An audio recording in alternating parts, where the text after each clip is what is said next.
जी अस्सलाम वालेकुम नाज़रीन। प्रोग्राम तज्जिया के साथ अज़हर काज़मी प्रोग्राम का मेज़बान।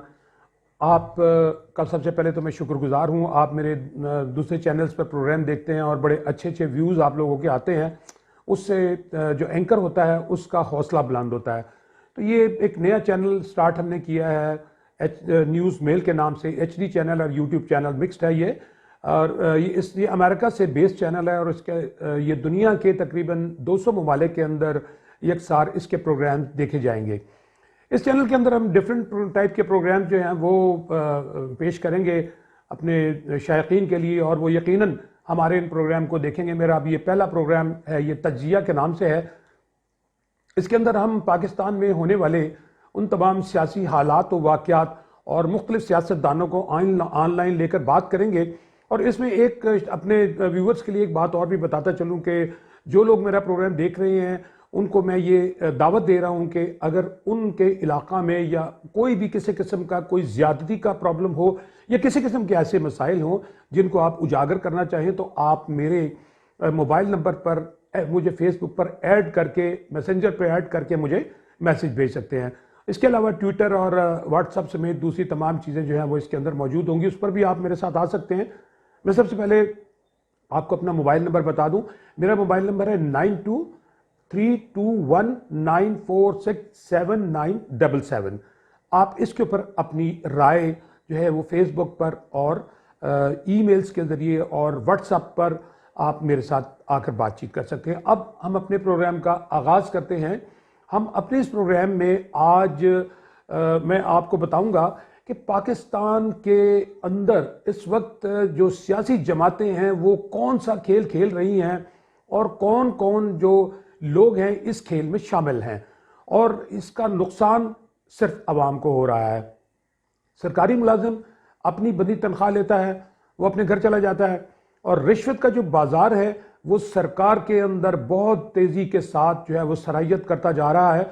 और किसी जमाने में तो रिश्वत जो होती थी वो उसकी रेशो जो थी वो बहुत कम हुआ करती थी, लेकिन इस वक्त तो जो अगर मैं ये कह दूं कि 100% जो है वो रिश्वत है। आप थाना में चले जाएं, आप अपना पर्चा दर्ज नहीं करा सकते।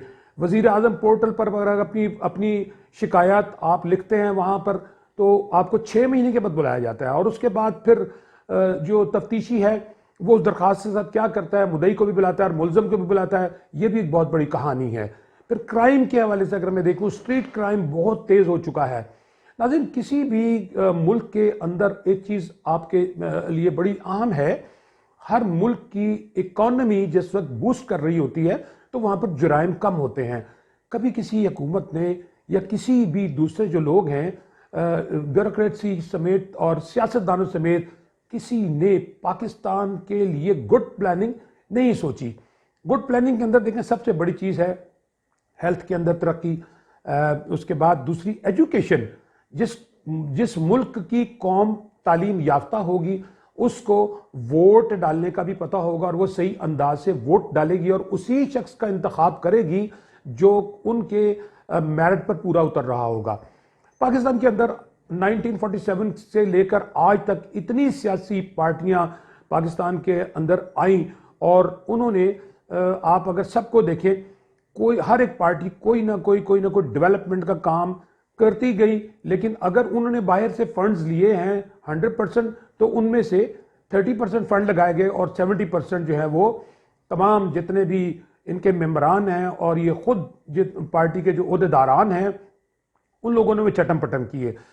इसी तरह मैं अगर समुंदर पार पाकिस्तानियों की बात करूं तो समुंदर पार पाकिस्तानियों ने पाकिस्तान के अंदर एक जिस्म, यानी पाकिस्तान जो है वो एक बॉडी की मानंद है, उसकी रीढ़ की हड्डी का किरदार उन्होंने अदा किया, और उन्होंने बहुत ज्यादा पाकिस्तान को फाइनेंस भेजा है और बहुत ज्यादा पैसा आज भी पाकिस्तान में आता है और आ रहा है और इंशाल्लाह आता रहेगा। ये मुल्क पाकिस्तान बना खुदा और नबी के नाम पर।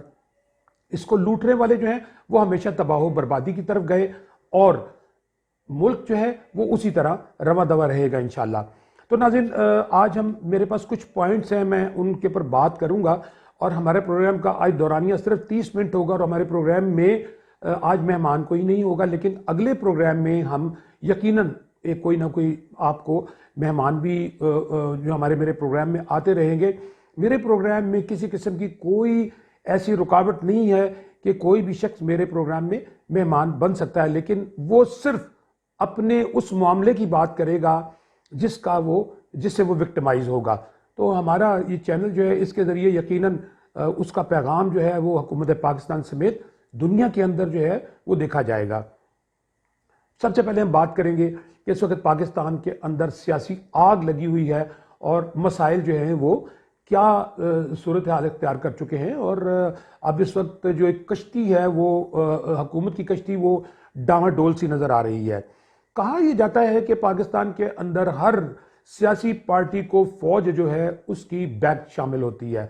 लेकिन अगर हम इस पर बात करें तो मेरा ख्याल है कि कुछ बात किसी हद तक ठीक है, लेकिन फौज भी सिर्फ उस हद तक ही उस पार्टी के लिए मददगार होती है जिस हद तक वो अवामी मसाइल या अवामी रिलीफ के लिए काम करती है।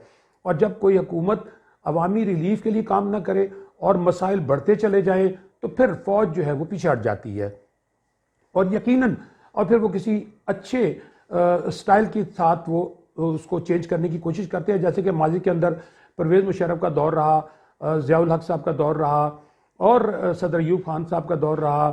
तो नाज़रीन, लोग कहते हैं कि जी फौज आ गई और कब्जा कर गई, ये अवाम नहीं, ये सियासी लोग कहते हैं।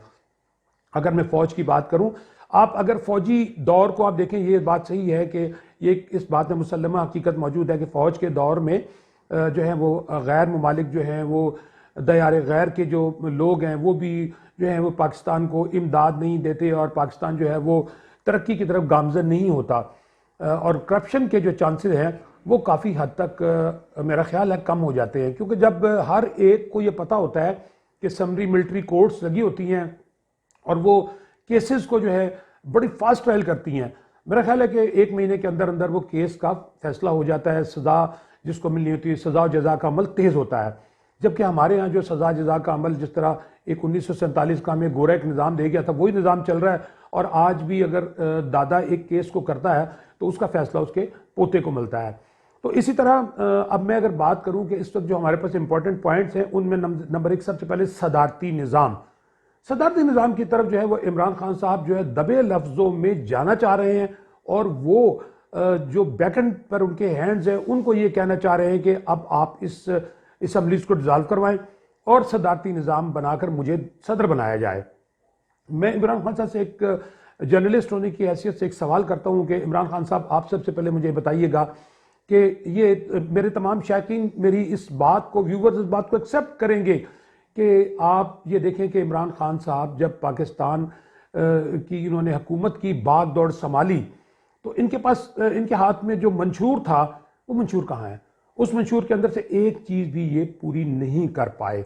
तो नाज़रीन, अब आप बताइएगा, अगर मैं नवाज शरीफ और शहबाज शरीफ के दौर की बात करूं, उस दौर के अंदर यकीनन करप्शन हुई, इस चीज़ की तो रिपोर्टें भी आई और ये एक रियलिटी पर बेस्ड बात मौजूद है कि उन्होंने करप्शन की। फिर जरदारी दौर के अंदर करप्शन हुई। कौन सा ऐसा दौर है जिसमें करप्शन नहीं हुई? कौन कौन से माफिया जो हैं वो काम नहीं करते रहे? एहतसाबी अमल कितना तेज़ रहा? तो आप अगर नवाज शरीफ की बात करते हैं तो बात यह है कि नवाज शरीफ साहब अगर करप्ट थे और हैं तो उनको बाहर किसने भेजा? इमरान खान साहब ने भेजा ना। अब ये कहें कि जी इस्टेब्लिशमेंट ने भेजा है, तो इस्टेब्लिशमेंट को कहा गया होगा और इमरान खान साहब ने खुद उनके अकाबरीन जो हैं उन्होंने मिलजुल कर उनको बाहर निकाला। और फिर उनकी जो मेडिकल रिपोर्ट्स हैं, अब ये तो मेडिकल रिपोर्ट्स वाली बात जो है ये एक इसको खुदा बेहतर जानता है कि उस मेडिकल रिपोर्ट में कि हद तक नवाज शरीफ साहब कितने बीमार थे और उनको बाहर निकालने में, बाहर भेजने में किन लोगों का अमल दखल था। तो आपने अब उनको भेज दिया। अब आप नैब को कहते हैं कि जी केस करें और उनको बुलाएं, उनको पकड़ के लाएं। कैसे पकड़ के लाएंगे? जो एक डाकू को आपने बाहर भेज दिया, अब उसको आप कहते हैं कि हमें जो है वो इंटरनेशनल एजेंसीज जो है वो पकड़ करके दें। वो कैसे पकड़ के दें? हर मुल्क का अपना एक कानून है और वहाँ पर कानून जो है वो अपर हैंड है। पाकिस्तान के अंदर कानून अपर हैंड नहीं है। कानून को तो जो है सियासी लोग या हमारे यहाँ जो दूसरे लोग हैं वो उसको समझते हैं कि ये हमारे घर की लौंडी है।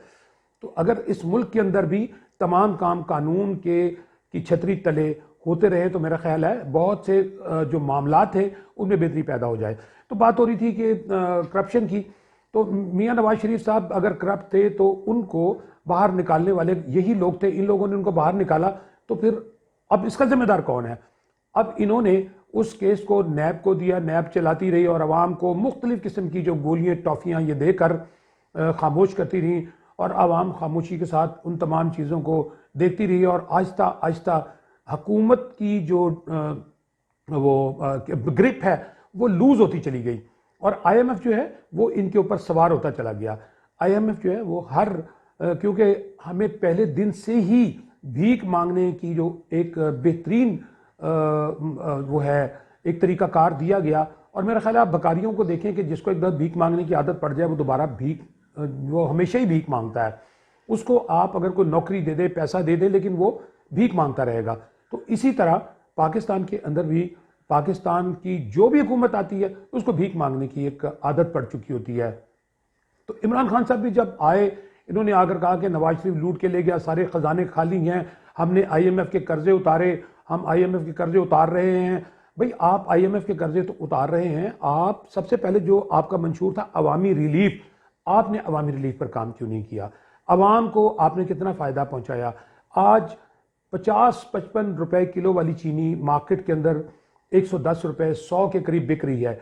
यूटिलिटी स्टोर जो अवाम की फलाह के लिए, रफा के लिए बनाए गए थे, उनका क्या हाल कर दिया है? जो चीज़ बाजार के अंदर 10 रुपए मिल रही है, यूटिलिटी स्टोर के अंदर 12 रुपए मिल रही है। तो इमरान खान साहब आप कहाँ हैं?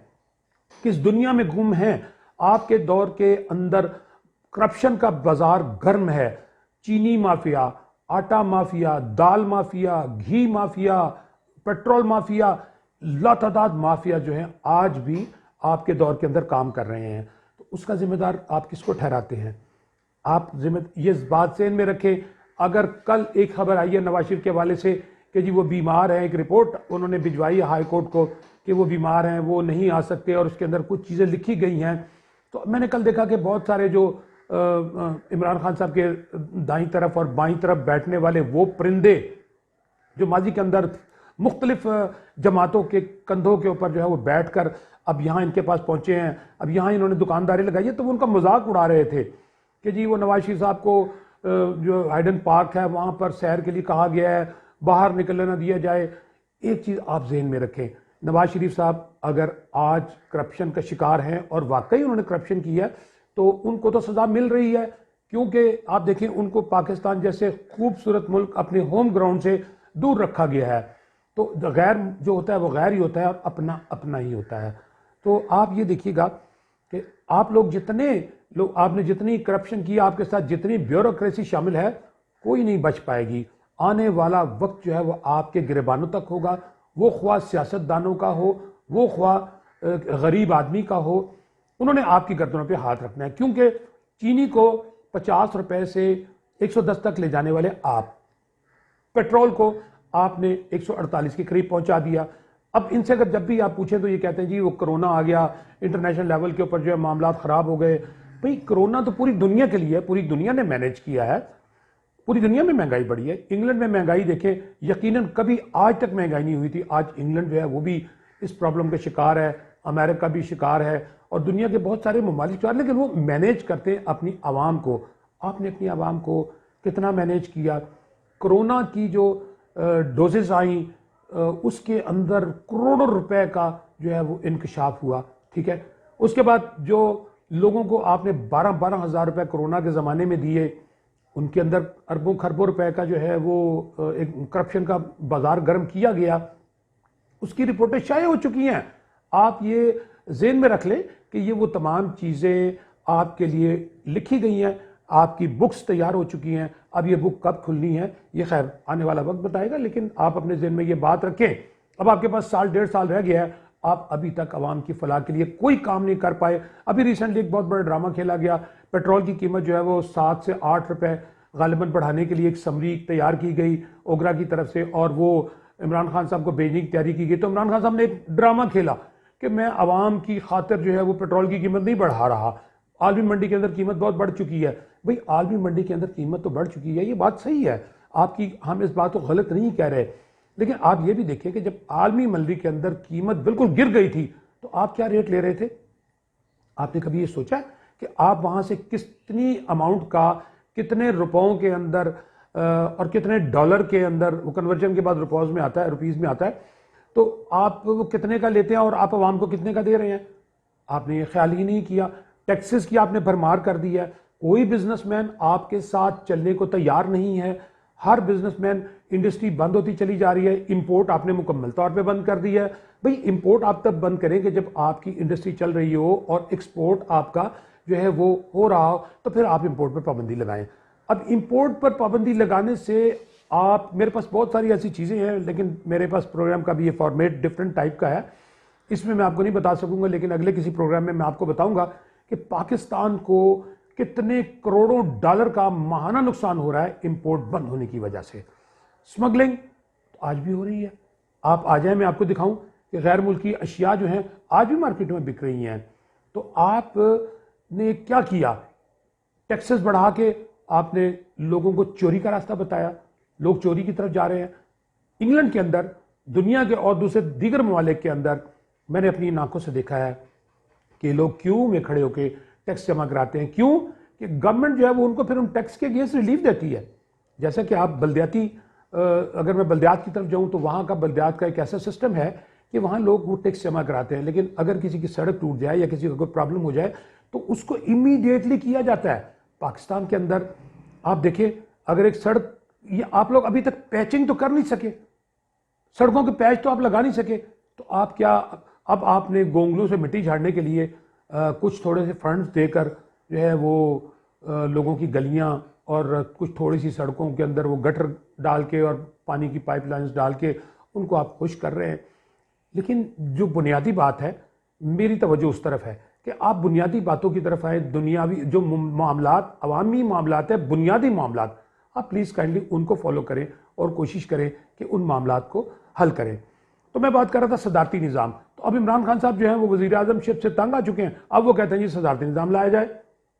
दूसरी जानिब अगर मैं अपोजिशन की बात करूं, अगर अपोजिशन में इत्तेहाद होता और अपोजिशन आपस में मिल जाती, माजी में आपने देखा होगा कि जुल्फ़िकार अली भुट्टो को गिराने के लिए 9 सितारे इस तरीके के साथ मुत्तहद हुए कि उन्होंने उनकी गवर्नमेंट भी गिरा दी और एटलीस्ट उनको जुल्फ़िकार अली भुट्टो को फिर फांसी पे भी चढ़ना पड़ा।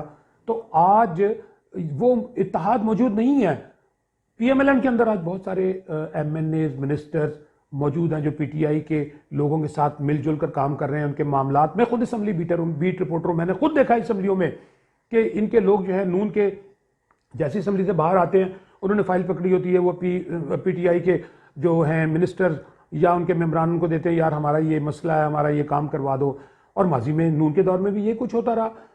तो नाज़रीन, ये सारा ये क्या हो रहा है? ये सिर्फ अवाम को बेवकूफ़ बनाने के लिए और अवामी मामलात जो हैं उनको हल ना करने के लिए ये सारा जो टोपी ड्रामा किया जा रहा है, ये आपस में मिलजुल कर सब कुछ कर रहे हैं।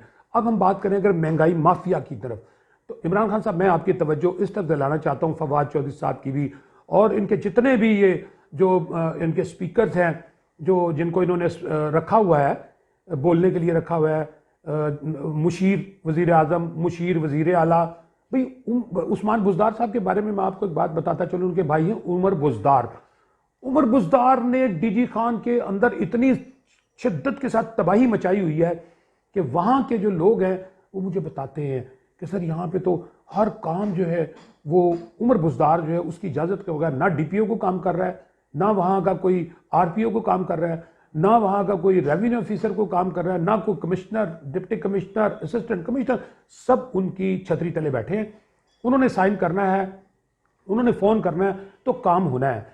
अब ये मैंने भी आपको बताया कि ये सब फाइलें बन रही हैं, लेकिन एक वक्त आने के बाद आपको पता लगेगा कि उमर बुज़दार और उस्मान बुज़दार क्या क्या करते रहे, और उसके बाद फिर यही नैब चेहरा यहाँ पे इस कुर्सी पर दूसरा आ जाएगा और फिर यही नैब जो है वो उनको पकड़ती फिरेगी। अब तो इमरान खान साहब ने पिछले दिनों जो एक नया कानून डाला है जिसके अंदर उनमें नैब के जो पावर्स हैं उनको कम कर दिया गया है, वो बिल्कुल ही तबाही की तरफ ले गए हैं कि मतलब जितनी मर्जी आप चोरी करें, कोई भी जितना मर्जी चोरी करे, उसको नैब, एफआईए या कोई एजेंसी हाथ नहीं डाल सकती। तो भाई अगर इनको ये एजेंसी हाथ नहीं डालेगी तो कौन पकड़ेगा? कौन सी ऐसी अल्लाह की तरफ से मखलूक आएगी जो इनके गिरबानों में हाथ डालेगी और उनकी गर्दनें दबाएगी?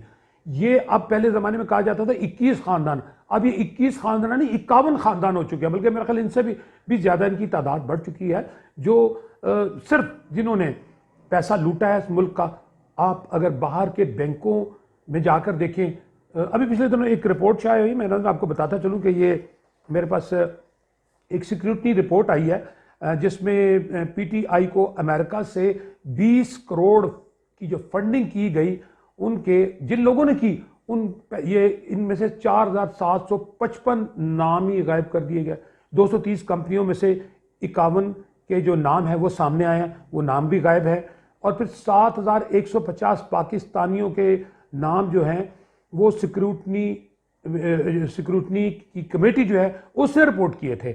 और उसने कहाँ से किए थे? वो FARA कोई वेबसाइट है अमेरिका की, वहाँ से उसने जो है वो ये नाम निकाल के सिक्योरिटी कमेटी ने ये आगे भेजे। और उसके बाद आप ये देखें कि पता ही नहीं है उसका कि वो कहाँ चले गए, कहाँ गए, किसने उनको गायब किया। नाज़रीन, इसके साथ ही मैं चलता हूँ एक शॉर्ट ब्रेक की तरफ। प्रोग्राम हमारा देखते रहिएगा तज्जिया, और फिर अगले सेगमेंट में हम आपको बड़ी अहम चीज़ों के ऊपर बात करेंगे। प्रोग्राम देखते रहिएगा तज्जिया।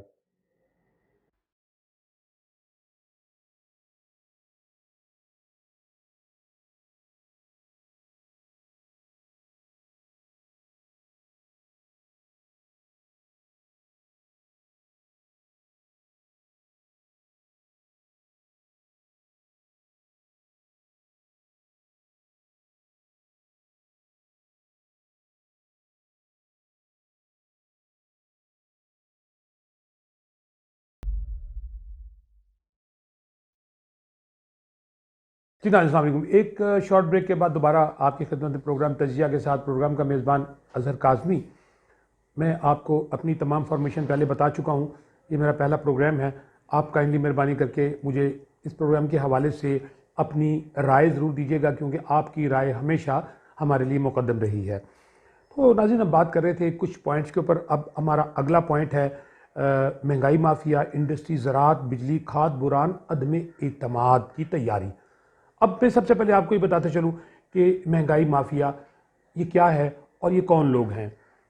देखिए, सबसे पहली तो चीज़ ये है कि PMLN के दौर के अंदर शहबाज शरीफ का जो कंट्रोल था वो एक अच्छा एडमिनिस्ट्रेटर था, और इतना मतलब मजबूत किस्म का उनका कंट्रोल था कि जितनी ब्यूरोक्रेसी और बहुत सारे लोग उनको जो है उन्होंने कंट्रोल में अपने रखे हुए थे। ये मैं नहीं कहूँगा कि उन्होंने सारे पाकिस्तान को या सारे पंजाब को कंट्रोल कर लिया था। बात सारी ये है कि 25 करोड़ की आबादी के बीच में अगर आप 18 करोड़ या 15 करोड़ लोगों को भी कंट्रोल कर लें तो वो एक बहुत बड़ी आपकी कामयाबी है। तो शहबाज शरीफ तकरीबन कुछ 70% जो है वो मामला को कंट्रोल कर चुके हुए थे। लेकिन अगर मैं ये कहूँ कि वाकई उनके दौर में भी करप्शन का बाजार गर्म था, तो इस बात में कोई मजाक नहीं, क्योंकि मैं असम्बली रिपोर्टर हूँ। मैं पंजाब की असम्बली के अंदर जितने मेम्बरान आते हैं, हम उनके इंटरव्यूज़ और उनके साथ हमारी इंटरेक्शन रहती है, हमें पता होता है कि कहाँ पर क्या मामला क्या चल रहा है। फिर असम्बली में डिफरेंट टाइप के बिल आते हैं, वो ये सारी चीज़ें हमारे सामने ही होती हैं। तो करप्शन का बाजार उनके दौर में भी गर्म था। लेकिन सजा जजा का अमल अगर मैंने देखा है तो वो मैंने देखा है फौजी हुक्मरानों के दौर में। आप ये देखें, जब पाकिस्तान के अंदर मार्शल लॉ लगता है तो हर एक जो पाकिस्तान का शहरी बाशिंदा है वो कानून को तोड़ने और हर चीज़ को मैनेज करने की तरफ चल पड़ता है। उसको ये पता होता है कि फौजी हुकूमत आई है, वो ठुड्डे मारेंगे, कोड़े मारेंगे और उठा के जेल में फेंक देंगे, और जुर्माना भी होगा, सज़ा भी होगी। तो इस वजह से हम फौजी निज़ाम को वो बहुत अच्छा निज़ाम कहते हैं। प्राइस कंट्रोल होती है, क्योंकि आपके माफिया जो है वो सारे कंट्रोल में होते हैं। उन्हें ये पता होता है कि अगर हम पकड़े गए तो हमारे साथ बहुत बुरा होगा। किसी का दिल नहीं करता कि मुफ्त में 3 महीने के लिए जेल में जाए। तो आप मुझे बताइएगा कि आपके इस निज़ाम में इमरान खान साहब हो या नवाज शरीफ साहब हो या आसिफ अली जरदारी साहब हो, आपने कितने लोगों को अभी तक पकड़ा है? करप्शन में कितने लोगों को आपने सजा दी है? वो पंजाबी में एक कहावत कही जाती है, मजा दिया मजा पैना। आप देखें, अभी तक नैब ने जितने भी PMLN के लोग पकड़े हैं सब लोग जमानत पे बाहर है। ब्यूरोक्रेसी के जितने लोग पकड़े सारे बाहर हैं।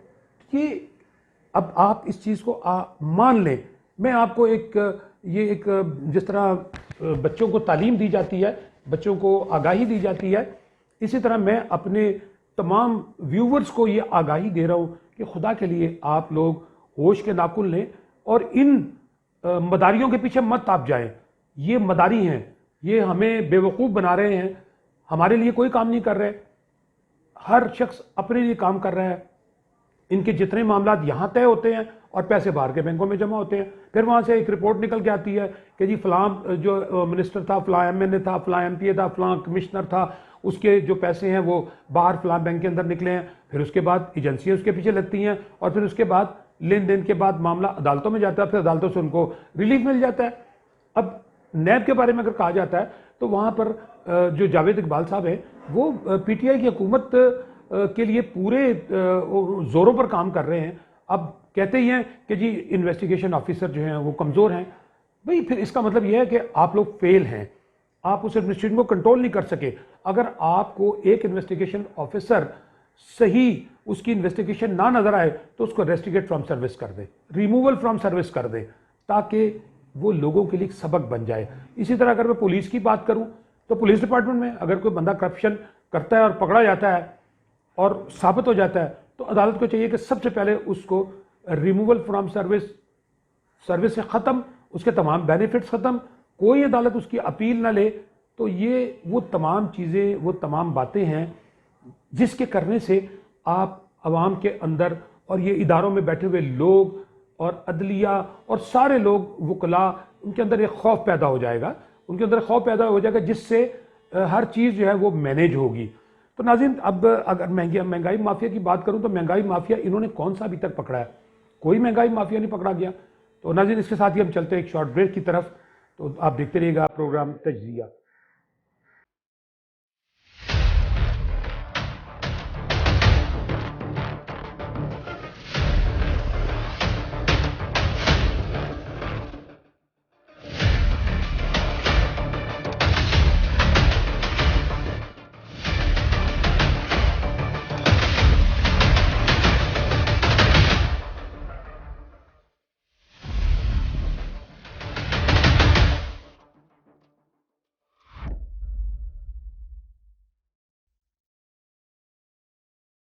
शॉर्ट ब्रेक के बाद दोबारा फिर आपकी खिदमत में हाजिर। तो मैं आपको बता रहा था कि ये महंगाई माफिया जो है ये एक माफिया है, फ्रूट माफिया है, वेजिटेबल माफिया है, दाल माफिया है। ये सारे माफिया जो हैं बड़े ओपनली काम कर रहे हैं, अपनी मर्जी से रेट फिक्स करते हैं। आप देखें पाकिस्तान के अंदर टमाटर आपकी अपनी पैदावार है, आलू अपनी आपकी अपनी पैदावार है, सब्जियां आपकी अपनी पैदावार है। आज आपको टमाटर, दुख की बात है कि आपको 100 रुपये, 80 रुपये किलो, 150 रुपये तक ये गया है और आज भी 60 रुपये किलो तक बिक रहा है। ये वो टमाटर है जिसको कोई 5 रुपये, 10 रुपये किलो नहीं जो है वो ख़रीदता था। अब इसके ऊपर भी एक बहुत बड़ी डिबेट हो सकती है। हम इसके ऊपर अगले किसी प्रोग्राम के अंदर ख़ास तौर पर मैं आपको ये बताऊंगा कि पाकिस्तान के अंदर ज़राअत की तबाही का जिम्मेदार कौन है और ज़राअत क्यों ख़त्म हुई। और हमारे पास अब वक्त के साथ साथ ज़राअत जो है वो ख़त्म होती चली जा रही है। मैं आपको हिंट दे देता हूँ, उसकी मेन रीज़न है कि जी प्राइवेट जो हाउसिंग स्कीमें आ रही हैं, अब वो भी एक बहुत बड़ा माफिया है। उसके अंदर गवर्नमेंट आ जाती है, गवर्नमेंट के लोग शामिल हो जाते हैं। अब इमरान खान साहब ने भी इसी तरह एक बहुत बड़ा काम शुरू किया। कोई आता है वो हमें ऑरेंज ट्रेन की तरफ ले जाता है, कोई आता है वो हमें स्पीडो बस की तरफ ले जाता है, कोई आता है वो हमें ग्राउंड बस की तरफ ले जाता है। समझ नहीं आती कि आप लोग, जो कोई आता है वो हर एक अपने साथ एक ऐसा जो है वो प्लान लेकर आता है कि जिसमें उसको नोट मिल जाएं। अब जिस तरह इमरान खान साहब हैं, उन्होंने जी हाउसिंग स्कीम शुरू करनी है। हाउसिंग स्कीम के ऊपर भाई हाउसिंग स्कीम आप शुरू करेंगे तो उसका नतीजा क्या निकलेगा? आपकी जो फील्ड्स हैं वो ख़त्म होते चले जा रहे हैं। इन लोगों के जो बड़े बड़े माफियाज हैं उन्होंने आगे बंदे रखे हुए हैं, वो उस इलाके के बड़े नंबरदार के पास जाते हैं, उसको कहते हैं कि जी हम आपको, तुम्हारी ज़मीन कितनी है? वो कहता है जी मेरी ज़मीन तो जड़ी है वो 3 करोड़ दी है। वो कहते हैं तुम्हें 6 करोड़ दे देंगे, तुम ये सारा गांव खाली करा के हमें दे दो। नंबरदार को क्या देते हैं? अब जिस वो नंबरदार साहब 6 करोड़ की खातिर पूरे गांव के लोगों को जो है वो मजबूर करते हैं कि आप ये ज़मीनें बेच दें। तो मैंने खुद अभी देखा है कि पाकिस्तान, पंजाब के बहुत से ऐसे शहरों के अंदर जहाँ पर जो ये फसलें, गंदम, चावल और फ्रूट्स, इसके घर थे, आज वहाँ पर जो है वो स्कीमें बनना शुरू हो गई हैं। अब मैं आपको मुल्तान की मिसाल दूँ कि मुल्तान के अंदर देखें, वहाँ पर डिफेंसिंग हाउसिंग स्कीम बनाई गई और आमों के इतने महंगे जो दरख्त हैं उनको काटा गया। तो ये जुल्म नहीं है तो क्या है नाज़रीन? तो ये भी एक बहुत बड़ी डिबेट हो जाती है। मैं अपने प्रोग्राम की तरफ ही चल रहा हूँ, तो इसमें अब खाद के बहरान की तरफ मैं आता हूँ। तो इमरान खान साहब देखें, खाद एक बड़ी ज़राअत जो है, ज़राअत में खाद का एक अहम किरदार है, पानी का एक अहम किरदार है। मेरे पास इतने सारे पॉइंट हैं, मैं एक एक पॉइंट पर इंशाल्लाह अलग अलग से प्रोग्राम रखूंगा और मैं अपने उन मेहमानों को इसमें जो है वो शामिल करूंगा और उनकी राय लूंगा और आप लोगों की भी राय लूंगा। आप भी मेरे साथ लाइव कॉल पे आके बात कीजिएगा और मुझे बताइएगा कि मैं गलत तो नहीं कह रहा। अगर मैं गलत कह रहा हूं तो मैं सजावार हूं, अगर मैं किसी बात को सही कह रहा हूं तो फिर आपका हक बनता है कि आप मेरे चैनल को देखें, उसको सब्सक्राइब करें और मुझे उसमें अप्रिशिएट करें। आपके एक अच्छे लफ्ज़ जो है वो मेरे जज्बे को, मेरी हिम्मत को मजीद बढ़ाएंगे, क्योंकि मैं चाहता हूं कि पाकिस्तान का 25 करोड़ आबादी का हर शख्स इस मुल्क की तरक्की और उसकी बेहतरी के लिए आज भी अगर सिंसियरिटी के साथ, मुखलिसी के साथ चल पड़े तो हम इंशाअल्लाह ताला दुनिया की बेहतरीन कौम बन जाएंगे। फिर अगर मैं आऊं, अभी आप देखें कि इमरान खान साहब ने सदारती निज़ाम के लिए क्या किया कि अदमे एतमाद की तैयारी जो है वो अपोजिशन कर रही है, उधर वो सदारती निज़ाम की तरफ जा रहे हैं और यहाँ अदमे एतमाद की तैयारी जो है वो बिलावल साहब कर रहे हैं। बिलावल साहब पिछले 5 दिनों से लाहौर में हैं और वो गालिबन मखदूम अहमद साहब बीमार हैं, उनकी तबीयत पूछने के लिए गए और बिलावल साहब जो हैं वो नए सिरे से लाहौर में बैठकर पंजाब के अंदर तंजीम साजी कर रहे हैं। और अभी मैं आपको बता दूं कि पिछले दिनों उनकी मुलाकात जो हुई है वो किन किन लोगों से हुई है और कौन कौन से लोग जो हैं वो उनको मिलने के लिए आए और बहुत से असम्बली के मेंबरान जो हैं वो उनके पास बिलावल हाउस यहाँ जो बना हुआ है डिफेंस में बैरिया टाउन में, वहाँ गए हैं, वो उनसे मिले हैं। मैं उनका नाम जाहिर नहीं करना चाहता, जो इस वक्त मुख्तलिफ पार्टियों में हैं, मेरे पास उनकी लिस्ट मौजूद है लेकिन मैं डिक्लेयर नहीं करना चाहता। पाकिस्तान पीपल्स पार्टी को ज्वाइन करने के लिए जो हैं वो बलोचिस्तान से नवाब असलम रईसानी के भाई आए हैं। फिर इसके बाद जो पीपी के जानशीन भी रह चुके हैं, नवाब असलम रईसानी, राय एजाज साबिक वजीर जंगलात थे, वो चले गए थे, वो दोबारा वापस आए। मखदूम अहमद जो है वो उनकी बीमारी के लिए जो है वो बिलावल साहब जो है खुद उनके घर गए हैं। तो नाज़रीन अब ये, और फिर अब इनकी कोशिश ये हो रही है लॉन्ग मार्च की तैयारी की जाए। लॉन्ग मार्च की तैयारियों के लिए ये सारा रास्ता बनाया जा रहा है। और मैंने अभी पिछले 3-4 सालों में आप देखें पाकिस्तान पीपल्स पार्टी बिल्कुल पंजाब में डेड हो चुकी थी। अब बिलावल साहब एक नया मंशूर लेकर लोगों को अपनी तरफ इंटरेक्ट कर रहे हैं और पीटीआई के बहुत सारे मेंबरान जो हैं वो पीएमएलएन और पीपल्स पार्टी में आएंगे। ये भी मैं आपको बता दूं, इंशाल्लाह आपको वक्त के साथ साथ इस बात का भी पता लगेगा। और आप देखें अभी रिसेंटली आज की खबर है कि महंगाई की तूफान, महंगाई का एक और तूफान आ गया। एलपीजी जो है वो 10 रुपए महंगी कर दी गई, ऑयल जो है वो 40 रुपए और घी 40 रुपए, ऑयल 50 रुपए महंगा कर दिया गया और आटा गायब। आटा महंगा भी और है ही नहीं। तो यार ये आप क्या कर रहे हैं उस्मान बुज़दार साहब, आप पंजाब के वजीर आला हैं, खुदा के लिए आप होश के नाखुन लें। आप उस गरीब आवाम की तरफ देखें, उस मजदूर तबके की तरफ देखें। आप ऊंचे ऐवानों में बैठे हैं, आपको पता ही नहीं होता कि नीचे क्या हो रहा है। आपके कमिश्नर्स किधर हैं, आपके डिप्टी कमिश्नर किधर हैं, आपका जो दूसरे आपके जो अपने मेंबरान हैं वो किस दुनिया में घूमे, उन्हें पता ही नहीं कि क्या हो रहा है। जिस इलाके से जो मेंबर आपका बना है वो कहाँ है, क्या कर रहा है, अवाम के दरवाजे पर कोई भी नहीं आ रहा। आप लोगों ने सिर्फ अवाम को एक तरफ लगाया हुआ है। जी आज सदारती निज़ाम आने वाला है, ये अपोजिशन के लोग और कुछ लोग जो हैं इस तरफ जो है एक नई खबर छोड़ देते हैं, सदारती निज़ाम आने वाला है। अब अवाम को ये इसी सदारती निज़ाम की खबर के पीछे पेट्रोल की कीमत बढ़ा देंगे, ऑयल की कीमत बढ़ा देंगे, कुकिंग ऑयल की कीमत बढ़ा देंगे, फलां चीज़ों की, चीनी की कीमत बढ़ा देंगे।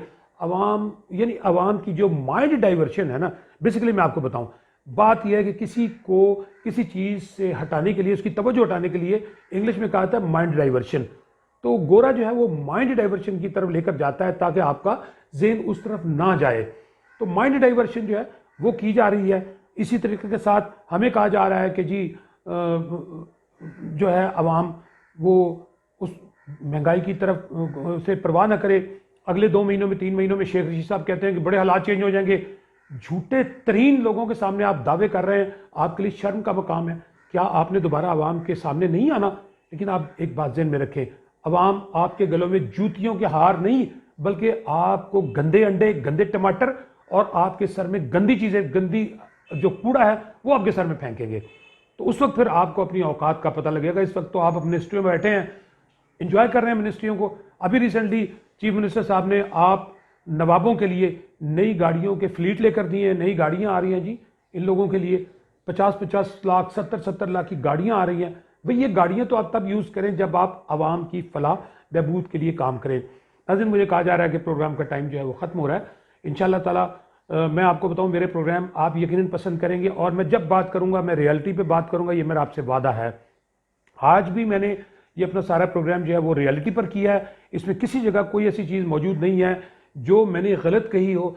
मैं ये चाहूँगा कि आप मेरे प्लीज़ काइंडली मेरे चैनल को सब्सक्राइब कीजिएगा और मुझे ज़रूर अपनी राय से आगाह कीजिएगा। मैंने अपना टेलीफोन नंबर आपको दे दिया, एक दफ़ा फिर बताता चलूँ, 923219467977। ये 200 मुल्कों समेत दुनिया के बहुत से इवन अफ्रीकन कंट्रीज़ के अंदर भी अमेरिका के थ्रू ये चैनल देखा जाएगा और आपकी राय जाएगी। और आपको इसके साथ हम आपको बड़े दिलचस्प प्रोग्राम इसके अंदर दिखाएंगे इंशाअल्लाह ताला। नाज़रीन, दुआ है कि अल्लाह ताला हमारे इस खूबसूरत से मुल्क पर अपनी रहमतों के दरवाजे खोले और आप लोग और हम यहाँ पर खुश खुर्म रहें और अपने उस रब्बुल आलमीन खुदाए जुल जलाल जो सारी दुनिया का मालिक है उससे माफ़ियाँ मांगते रहें अपने गुनाहों की और सच ईमान की तरफ हम अल्लाह ताला हमें हमारे ईमान को मजबूत करे और हम जब मरें तो हम एक इज़्ज़त के साथ एक मुसलमान होने की हैसियत से ही हमारा वहाँ अपने खुदा के सामने सामना हो। तो हमें यकीनन अपने उस आखिरी आरामगाह और उस अपने आखिरी वक्त को याद रखना चाहिए। इसके साथ ही मेरे प्रोग्राम का टाइम ख़त्म होता है। इंशाल्लाह फिर अगले प्रोग्राम में आपको नए मेहमान के साथ एक नया मेहमान मेरे साथ मौजूद होगा और यकीनन आप में से भी मेरे कई दोस्त जो मेरे साथ होंगे इंशाअल्लाह ताला। खुदा हाफिज़।